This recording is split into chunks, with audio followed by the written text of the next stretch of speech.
In this video, I'll show you how to categorize expenses in QuickBooks. First, log in to QuickBooks Online and open your company.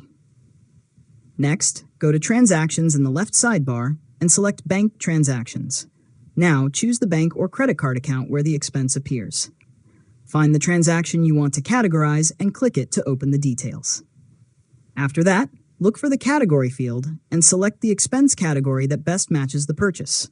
For example, choose Office Expenses for office supplies or Travel for eligible business travel costs.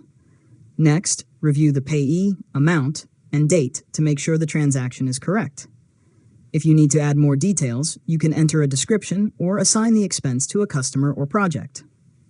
Now, click Add or Confirm to save the category, depending on the transaction status. After that, continue reviewing your uncategorized transactions and assign the correct category to each one. Finally, review your expenses and reports to make sure everything has been categorized accurately. And that's it. You've successfully learned how to categorize expenses in QuickBooks.